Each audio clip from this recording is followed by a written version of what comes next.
Hello, welcome to Parvati's happy kitchen. హ్యాపీగా ఉంటే హెల్దీగా ఉంటాం, హెల్దీగా ఉంటే హ్యాపీగా ఉంటాం. అయితే ఈ రోజుల్లో శారీరక ఆరోగ్యంతో పాటు మానసిక ఆరోగ్యం కూడా చాలా ఇంపార్టెంట్ కదండి. దానికోసం ప్రతిరోజు ప్రాణాయామం, మెడిటేషన్, యోగా లాంటి ఏదైనా యాక్టివిటీస్ మన డైలీ లైఫ్లో చేర్చుకోవడం వల్ల చాలా బాగుంటుంది. అయితే ఈరోజు మన హ్యాపీ కిచెన్లో తోటకూరతో పులుసు కూర చేద్దాం. దీనికోసం తోటకూర, చుక్కకూర రెండు బాగా సన్నగా తరుక్కొని సాల్ట్ వాటర్లో బాగా కడిగి స్ట్రైనర్లో స్ట్రెయిన్ చేసుకుందాం. తర్వాత ఒక గిన్నెలో వేసుకొని పొయ్యి మీద పెట్టుకోవాలి. దీనిలో పసుపు, ఉప్పు వేసుకొని బాగా కలుపుకోవాలి. ఇప్పుడు వాటర్ బాగా వస్తుందండి. ఆకుకూర ఫుల్ ఆఫ్ వాటర్ కంటెంట్తో ఉంటుంది. మనం వాటర్ పోయక్కర్లేదు, ఆ వాటర్ తోటే ఉడికిపోతుంది. చూసారా వాటర్ ఎలా వస్తుందో. ఇప్పుడు ఆనియన్స్, పచ్చిమిర్చి, టమోటా వేసుకోవాలి.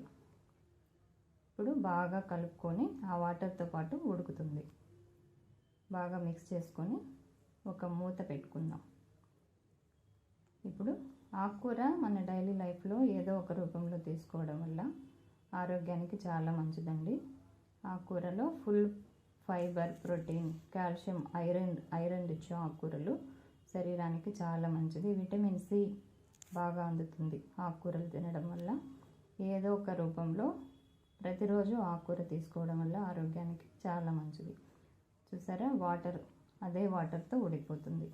ఇప్పుడు చింతపండు పులుసుని మీ టేస్ట్కి తగ్గట్టుగా వేసుకోవాలి. వేసుకొని బాగా మిక్స్ చేసుకోవాలి. అదే వాటర్తో బాగా ఉడికిపోయింది. ఇప్పుడు ఇలా ఉంటుంది. ఇప్పుడు ఒక స్మాషర్తో బాగా మిక్స్ చేసుకోవాలి, మెత్తగా మెదుపుకోవాలి.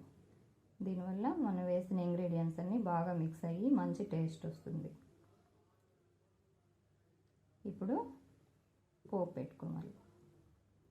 దీనిలో ఆయిల్ వేసుకొని ఆయిల్ కాగినాక ఎండుమిర్చి, సన్నగా తరిగిన ఆనియన్స్, కరివేపాకు వేసుకొని కొంచెం ఫ్రై అయిన తర్వాత ఆవాలు, జీలకర్ర, కొంచెం మినపప్పు వేసుకొని ఫ్రై చేసుకోవాలి. తర్వాత మీ టేస్ట్కి తగినంత కారం వేసుకొని బాగా మిక్స్ చేసుకోవాలి.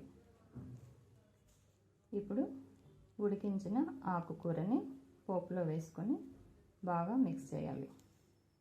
ప్రతిరోజు ఆకుకూర తీసుకోవడం శరీరానికి చాలా మంచిదండి. ఇప్పుడు మీ టేస్టీ, హెల్దీ అండ్ ఈజీ తోటకూర పులుసు కూర ready. Enjoy your plate. Thanks for watching.